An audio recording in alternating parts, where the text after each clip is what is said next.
नमस्कार किसान भाइयों, आपका स्वागत है हमारे YouTube चैनल खेती के दीवाने पर। मैं मनमीत नागर, क्षेत्रीय कृषि प्रयोगशक, आपको दूंगा पपीते की विस्तृत जानकारी। जैसा कि आप लोगों को नज़र आ रहा है, हम हैं पपीते के बागान में। पपीते पर आज हम विस्तृत चर्चा करेंगे। आप लोगों को स्टेप बाय स्टेप संपूर्ण जानकारी दी जाएगी। बने रहिए हमारे साथ। आज हम मौजूद हैं पपीते के बागान में। यह बागान करीबन 3 बीघा में फैला हुआ है और यहाँ पर जो पौधों की संख्या है वो तकरीबन 1300 प्लांट इस बगीचे में लगे हुए हैं। आप देख सकते हैं सभी पौधों में जो फ्रूटिंग है बहुत अच्छी तरीके से फ्रूटिंग हो रही है। तकरीबन एक पौधे पर 50 किलो से 70 किलो तक फ्रूटिंग नज़र आ रही है। ये जो बगीचा है यह 19 अप्रैल को इसका पौधरोपण हुआ था। आज तकरीबन यह 8 माह का बगीचा हो चुका है।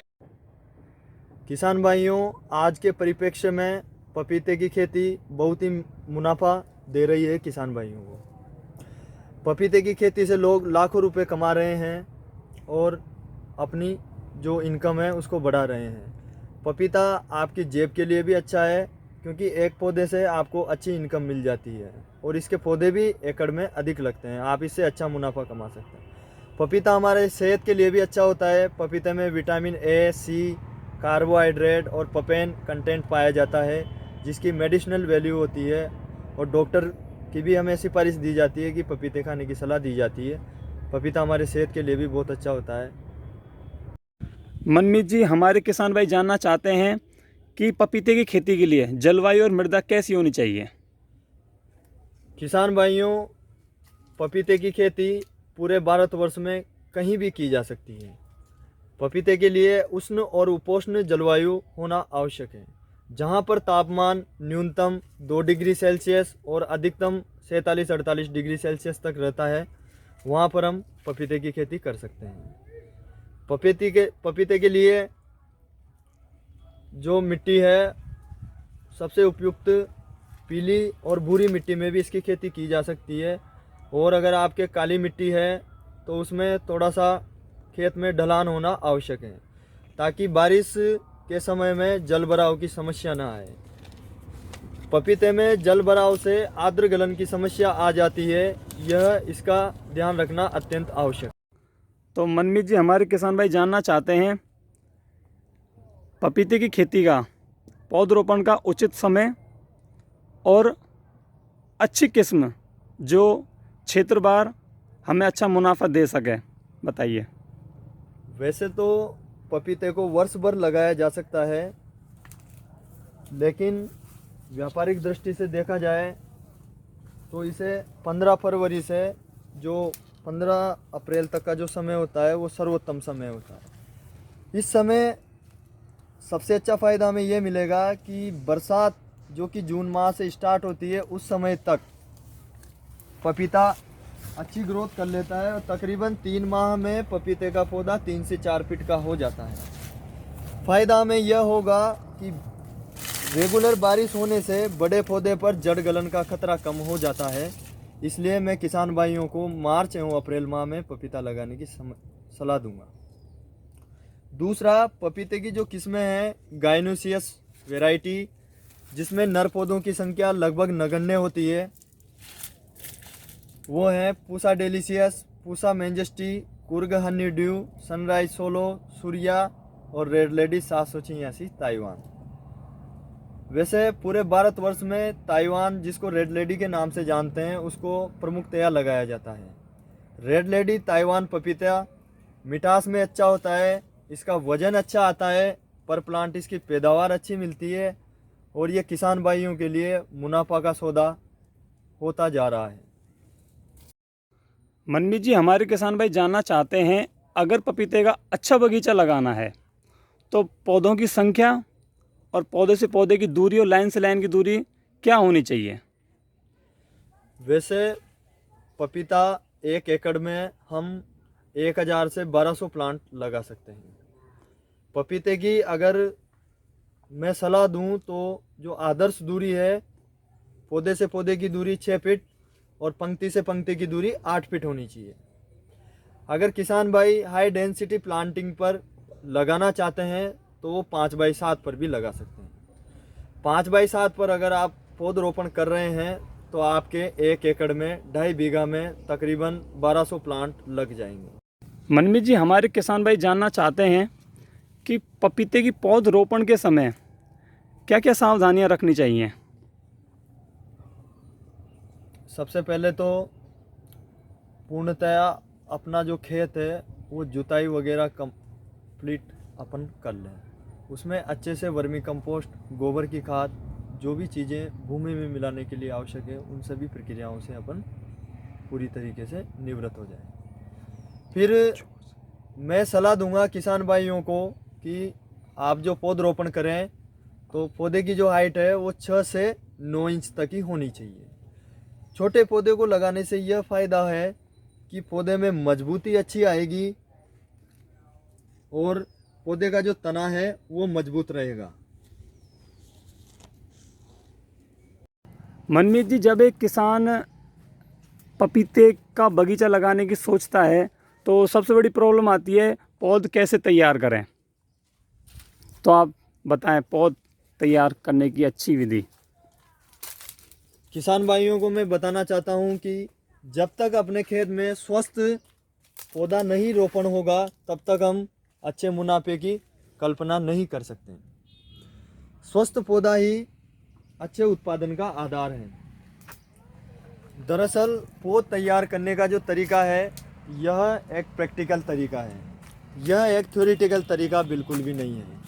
इसके लिए यह वीडियो काफ़ी लंबा हो जाएगा और हम किसान भाइयों के लिए आगामी समय में पौध तैयार किस प्रकार से की जाए इसके लिए एक बेहतरीन वीडियो लेकर आएंगे।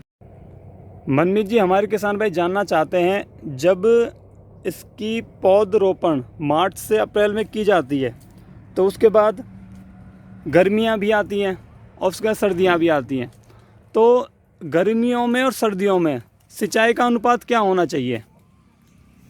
किसान भाइयों को मैं कहना चाहूँगा, गर्मी में पपीते को अधिक सिंचाई की आवश्यकता होती है। हर 2 से 4 दिन में पपीते के बागान में सिंचाई करनी पड़ती है। बरसात में पपीते के पौधे को सिंचाई की किसी भी प्रकार की कोई आवश्यकता नहीं होती है। सर्दी में हम 8 से 10 दिन के अंतराल पर पपीते के बागान में सिंचाई करते हैं। लेकिन मैं किसान भाइयों को सलाह देना चाहूँगा, पपीते के बागान में आप ड्रिप पद्धति का प्रयोग ज़रूर करें। ड्रिप से आपके जो पौधे हैं उनकी ग्रोथ अच्छी होगी और पौधे में जो खुराक दी जाती है वो भी प्रॉपर तरीके से पहुंच पाएगी। जो भी हम खाद और दवा है ड्रेंचिंग करना चाहते हैं ड्रिप के माध्यम से आसानी से कर सकते हैं।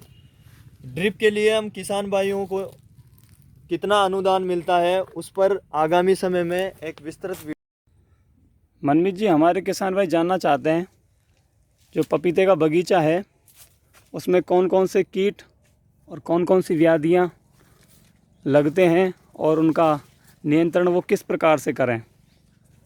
पपीते के बागान में प्रमुखतया लीफ कर्ल बीमारी की समस्या आती है। उसके लिए आप रोगोर, थाइमिथोक्सम, इमेडाक्लोप्रिड या आप घर पर भी कीटनाशक तैयार कर सकते हैं। उससे उस समस्या का आसानी से निदान हो जाता है। दूसरी, बरसात के दिनों में पपीते में प्रमुखतया जो समस्या आती है वो है आर्द्र गलन की बीमारी। आर्द्र गलन से पौधों की जड़ों का विकास नहीं हो पाता है और पौधे की ग्रोथ रुक जाती है। यह पपीते में लगने वाली बहुत ही भयंकर समस्या है। इस समस्या के लिए मैं किसान भाइयों को सलाह देता हूं कि जिस जगह पर आप पपीता का बगीचा लगाना चाहते हैं उसमें हल्का सा ढलान आवश्यक है। आर्द्र गलन के लिए और जड़ गलन के लिए आप भूमि में ट्राइकोडर्मा भी गोबर की खाद में मिलाकर पौधे की जड़ों में दे सकते हैं। इससे इस समस्या का पूर्णतः निदान हो जाएगा। मनमीत जी, हमारे किसान भाई जानना चाहते हैं कि पपीते के बगीचे से पर पौधा कितनी उपज मिलती है और यह पपीते का बगीचा किसान के लिए कैसे फ़ायदेमंद है। पपीते के एक पौधे से किसान भाई को न्यूनतम 50 किलो अधिकतम 1 कुंटल 20 किलो तक पैदावार ली जा सकती है। पपीते के 1 एकड़ के फार्म से तकरीबन आप 2.5 लाख रुपए से 10 लाख रुपए तक की आमदनी बना सकते हैं। पपीता आज के परिप्रेक्ष्य में बहुत ही मुनाफे का सौदा है। अब रही बात पपीते की तुड़ाई कब की जाए, इसमें कितनी तुड़ाई होती है। किसान भाइयों, पपीते में 7 से 8 तुड़ाई होती है। इसका जो जीवन काल होता है वो 2 वर्ष का होता है। पपीते के पौधों में जब येलोपन दिखाई देने लग जाए तब अपन आसानी से पपीते की तुड़ाई कर सकते हैं। आप जो ये पपीता देख रहे हैं ये किसान भाइयों तुड़ाई के लिए बिल्कुल तैयार हैं। मनमीत जी, हमारे किसान भाई जानना चाहते हैं कि पपीते की मार्केटिंग कैसे की जाए।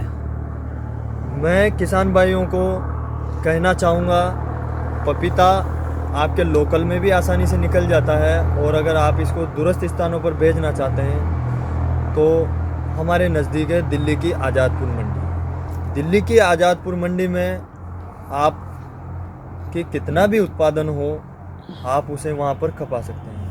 अब बात आती है कि पपीते का क्या मार्केट रहता है।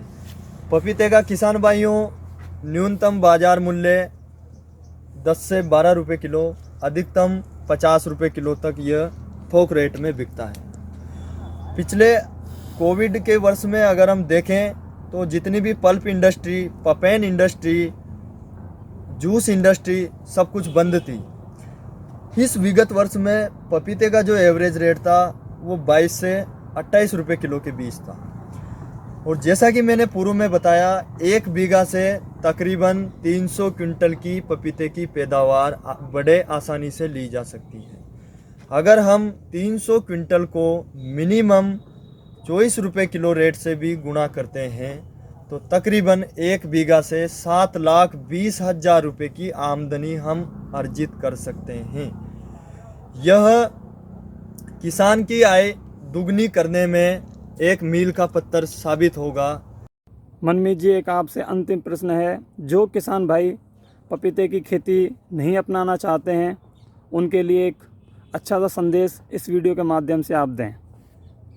किसान भाइयों, जीतने वाले कोई अलग काम नहीं करते, वो हर काम को अलग नज़रिए से करते हैं और कुछ एक्स्ट्रा मेहनत के साथ करते हैं।